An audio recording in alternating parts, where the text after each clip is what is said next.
Assalamualaikum warahmatullahi wabarakatuh. Materi yang dibahas pada kesempatan kali ini adalah tentang tauhid, syirik, dan macam-macamnya. Baiklah, kita mulai dari pengertian tauhid. Secara bahasa, tauhid berasal dari bahasa Arab yaitu wahada yuwahidu tauhidan, yang artinya esa ya. Maksudnya di sini adalah keesaan Allah, Tuhan kita. Secara istilah, tauhid ialah keyakinan tentang satu atau esanya Allah. Maka segala pikiran dan teori berikut argumentasi yang mengarah pada kesimpulan bahwa Tuhan itu satu disebut dengan ilmu tauhid. Jadi di sini jelas pengetahuan atau objek yang kita pelajari itu adalah tentang esanya Tuhan. Jadi di situ adalah pengertian dari ilmu tauhid. Kemudian tujuan mempelajarinya apa?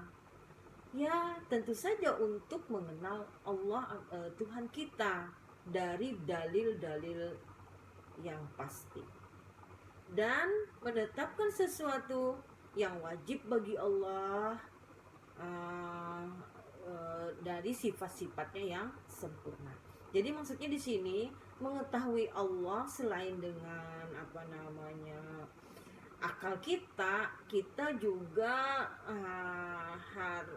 dapat mempelajari atau mengenal Allah itu melalui dalil-dalil yang qat'i atau pasti yang kita yakini itu adalah Al-Quran, yaitu firman Allah yang mana di dalam firman-Nya itu Allah mengenalkan dirinya. Tauhid yang didakwahkan para rasul dan diturunkan kitab itu ada dua alasan. Yang pertama, tauhid dalam pengenalan atau penetapan, yaitu tauhid rububiyah dan tauhid asma sifat.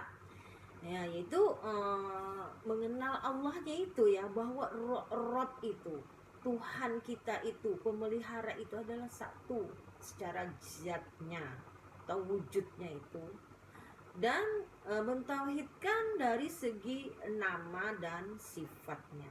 Dari wujud Allah itu ada menjadi esa ya, beserta nama dan sifatnya. Jadi ini lebih ke mengenal Allahnya itu ya. Maka itu tauhid rububiyah dan tauhid asma sifat. Yang kedua adalah tauhid dalam menghambakan ya, dari sisi hambanya begitu. Jadi tauhid uluhiyah atau tauhid ubudiyah. Jadi ini mentauhidkan Allah kepada semua jenis pengabdian, yaitu ibadah. Nah, seperti berdoa, berharap, cinta, takut, dari sisi hambanya begitu, dalam segi penghambaannya dari makhluk, terutama ya manusia ya, dari segi penghambaannya. Maka itu disebut tauhid uluhiyah atau tauhid ubudiyah.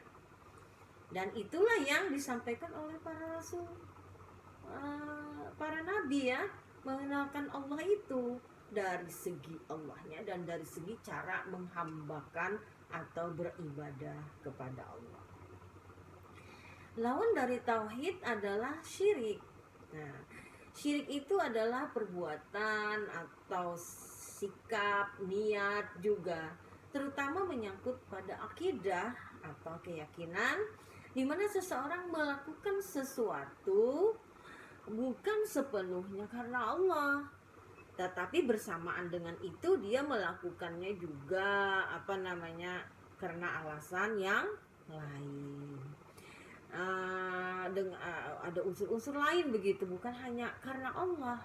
Nah, ini dalam ajaran Islam disebut dengan syirik atau menduakan Allah, menyekutukan begitu ya, ada selain Allah yang dia berharap padanya. Kemudian kita masuk kepada syirik, itu terbagi kepada tiga ya. Ada seperti tadi ya, ada syirik rububiyah, syirik uluhiyah, dan syirik asma wa sifat. Jadi kalau syirik itu tadi kan menduakan Allah. Jadi ada selain Allah yang disembahnya berbarengan gitu dengan Allah percaya, tetapi dengan yang lain juga percaya. Ada dalam hal rububiyah. Nah, kalau dalam rububiyah ini, dalam zat Tuhannya itu, kalau orang mengatakan Allah itu maha pencipta, nah dia meyakini ada selain Allah yang mencipta, yang memelihara, begitu ya. Nah, itu dia sudah syirik rububiyah, bahkan bisa mengarahkan orang kepada tidak bertuhan Allah, tetapi bertuhan kepada yang lain, begitu ya. Yang menciptakan dia bukan Allah, Tuhan, tetapi yang lain, begitu. Tapi namanya sifat itu rububiyah tuh ada sesuatu di luar dirinya yang yang mengendalikan dirinya, begitu. Nah, ini disebut dengan syirik rububiyah. Kemudian ada syirik asma wa sifat. Jadi di sini kalau syirik asma wa sifat itu di mana Allah itu memiliki segala nama dan segala sifat, lalu dia menyandingkannya dengan makhluk. Misalnya Allah itu melihat, tetapi Allah tuh maha ya, maha. Makhluk juga diberi sifat melihat, maka melihatnya Allah dengan melihatnya manusia itu sebenarnya berbeda. Tetapi dia di sini menyamakan, ya, dalam hal melihat, mendengar, atau berkuasa, ya, dia samakan Allah dengan makhluk. Kemudian dalam syirik uluhiyah di sini dalam hal beribadah. Nah, di mana seorang itu menduakan Allah dalam hal beribadah. Maksudnya begini, dia tetap sholat, puasa, atau apa ya, beribadah kepada Allah, tetapi juga dia mengadakan meyakini atau meminta-minta kepada selain Allah. Dia minta gitu, berarti dia meyakini ada yang memberi manfaat dan madarat kepada dirinya selain Allah. Jadi dia meminta, baik secara hati maupun secara ritual ibadah maksudnya. Karena syirik uluhiyah kan juga syirik ubudiyah artinya. Nah, itu ada 3 ya menurut sifatnya. Kemudian syirik menurut kadarnya. Ada syirik akbar dan ada syirik asghar. Syirik akbar bisa membawa pelakunya kepada kekafiran ya. Syirik misalnya dalam berdoa. Nah, dia berdoa kepada selain Allah, gitu. Berharap, berdoa, memohon pada selain, kepada makhluk ya, atau kepada makhluk gaib selain Allah. Kalau Allah itu maha gaib, nah dia pencipta, dia menciptakan makhluk nyata dan makhluk gaib. Jadi yang gaibnya itu dia minta ke yang gaib, minta tolong gitu. Terus bisa membawa syirik akbar itu.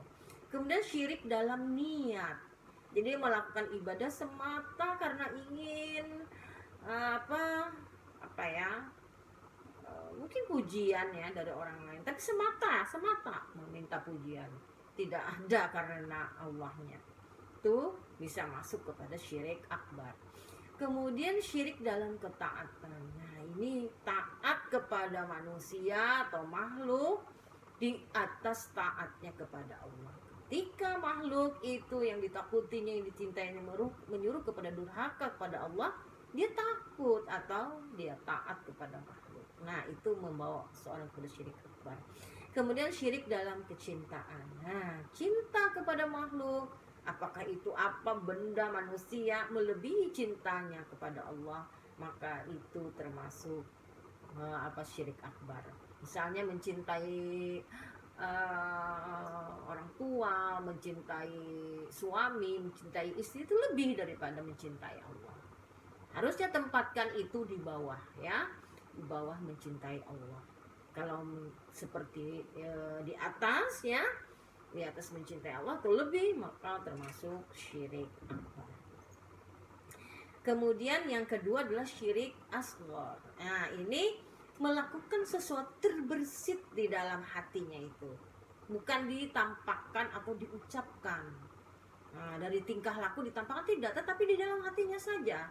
dia berharap pujian, atau imbalan dari makhluk, maka itu termasuk syirik asghar atau syirik kecil. Ada yang namanya syirik khafi, juga hampir sama syirik dengan syirik asghar ini, juga terbersit ya, terbersit di dalam hatinya, tersembunyi. Mungkin syirik asgar ini termasuk syirik khafi ini termasuk syirik asgar ya, karena dia masih di dalam hati ada rasa bangga, ada rasa apa ya, sehingga ia lupa bahwa sesuatu yang diperolehnya itu sebenarnya anugerah dari Allah, tapi itu masih tersembunyi di dalam hatinya. Kemudian ada syirik menurut tempat kejadiannya, ada i'tiqadi, ada syirik amali, dan syirik lafzi. Syirik i'tiqadi itu saja di dalam niat ya, dalam niat, di dalam meyakini Allah itu memberi rezeki, namun pada saat yang bersamaan dia juga meyakini bahwa dukun atau orang atau makhluk lain itu juga bisa merubah takdirnya. Nah itu misalnya dia minta rezeki kepada Allah, tetapi melalui ini ya, melalui yang lain-lain ini, misal kesugihan atau apa. Jadi dia meyakini ada yang lain itu bisa merubah takdirnya. Kemudian syirik amali, hampir mirip juga. Jadi ini amalan-amalan yang dinilai syariat itu melakukan kesyirikan. Misal dia menyembelih kurban ya, hewan itu untuk dipersembahkan kepada makhluk-makhluk, sesajen gitu. Jadi dia lakukan itu untuk untuk makhluk begitu. Kemudian syirik lafzi, itu syirik yang ada di ucapan. Ini mengandung kesyirikan ya, bila kita mengucapkan sesuatu di bibir kita, misalnya aku demi Allah dan demi kamu, atau gak boleh. Kalau demi Allah saja, jangan dicampur dengan makhluk. Atau orang yang berkata di mulutnya, aku tidak bisa hidup tanpa kamu, itu hatinya tidak begitu kan, yang tahu mungkin masing-masing aja. Tidak seperti itu di dalam hati, tetapi itu hanya di mulut saja. Itu termasuk syirik lafzi. Mungkin dari ketiga syirik ini yang paling itu i'tiqadi dan amali ya. Kalau syirik lafzi ini kan, kalau orang itu bisa bilang, wah kamu sudah syirik begitu, tetapi kan belum tentu di dalam hatinya, karena di dalam hati itu dia sendiri yang tahu. Karena syirik lafzi bisa juga membawa ke hati, kalau dibawa sampai ke hati ya masuk jadi syirik i'tiqadi. Jadi lafadznya juga harus jangan sering-sering mengucapkan yang seperti itu. Nah ini tingkah laku syirik ini ya sangat diancam. Di dalam Al-Quran itu banyak sekali, karena isi Al-Quran itu adalah kebanyakannya tentang akidah, yang keyakinan tauhid ya. Maka sering justru juga sebaliknya banyak ancaman-ancaman atau peringatan dari Allah dalam hal syirik ini. Jadi syirik itu adalah ya, yang ibu sampaikan di sini bisa bahwa syirik itu adalah perbuatan yang tidak diampuni oleh Allah sebelum bertaubat. Di dalam Al-Quran Allah berfirman ya, innallaha la yughayyiru ayyushraka bihi wa yaghfiru duna dzalika liman yasha. Sesungguhnya Allah tidak mengampuni dosa syirik dan bisa saja mengampuni dosa selainnya. Jadi di sini pengertian begini, Allah tidak mengampuni dosa syirik itu sebelum kita bertaubat. Sedangkan dosa-dosa yang lainnya itu mungkin saja kita tidak kita kan tiap hari istighfar atau apa ya. Dengan itu Allah bisa saja mengampuni tanpa harus bertaubat begitu ya.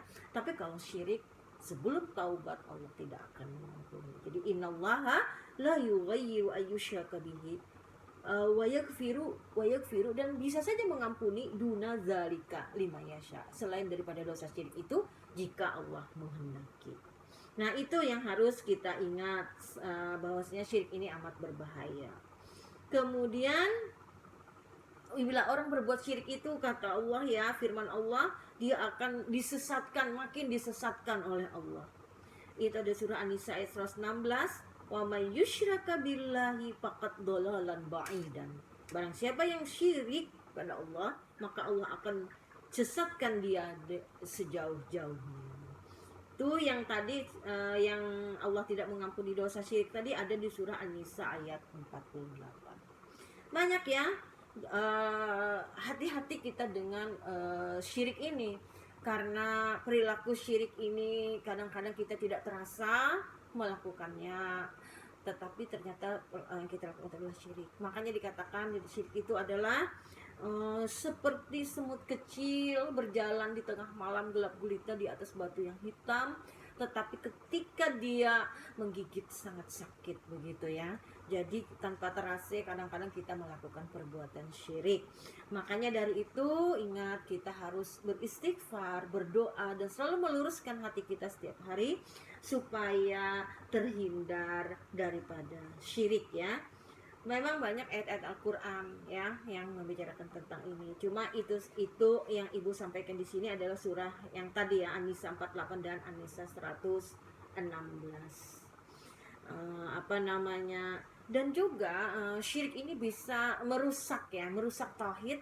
Kalau merusak tauhid, maka robohlah keimanan kita.